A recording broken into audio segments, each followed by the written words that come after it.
Our next film, The Amateur, stars John Savage as a computer expert working for the CIA. He has nothing to do with the clerk and dagger stuff of the agency. He just does the agency's computer work. His girlfriend, a freelance photographer working in Europe, gets caught in the middle of a terrorist raid, and she is killed. Here's the moment where the woman is killed as Savage watches on a live television broadcast.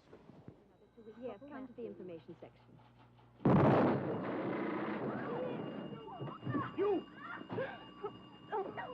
Ascolta un apparato! On your knees! Hands on your heads! Hands on your heads!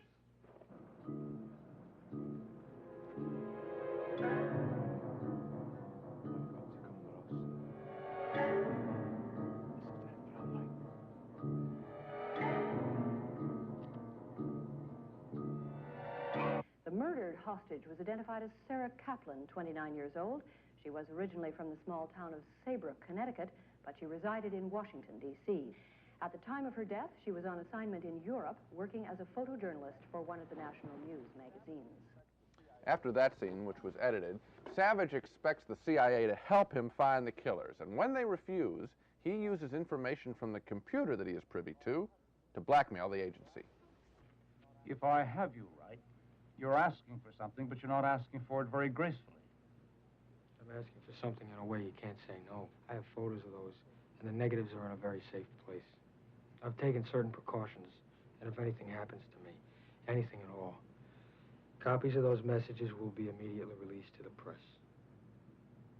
It's about the terrorist. Right. He wants them killed. Wrong. I want to kill them myself. Well, the agency eventually agrees to train him and send him to Czechoslovakia in an effort to get to the killers.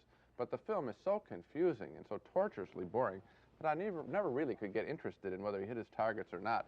What's wrong? Just about everything. Savage has nervous mannerisms that are very annoying for a lead character. I think he's got a retainer in his mouth. It's some kind of gimmick, always spitting. And the labyrinthian plot is so convoluted that there are at least a dozen chances for Savage to get killed easily early in the film, and he doesn't. And the bottom line is that this film really builds up the CIA as all-powerful, totally sinister, but they simply can't bump off this one guy. I didn't believe it for a minute. I didn't either. It seemed to me this movie was a clone of about every spy thriller I'd seen for the last 15 years. The guy who wants revenge, the CIA is going to set him up and double-cross him. The KGB is following him. The Czechoslovakian secret police are following them. The guy, he's got 6 security agencies on his tail, and yet he can walk through the streets of Prague with a drawn gun and nobody notices him. Furthermore, to get into Czechoslovakia, he's going through this mine tunnel, which they never think they leave it open between the two borders. I know, that's the most Yet they have 20 tourist flights a day into Prague, and the CIA can't forge a visa. They might as well shut up shop. I thought the entire movie was so improbable, I could never believe it, never get interested. And you know what?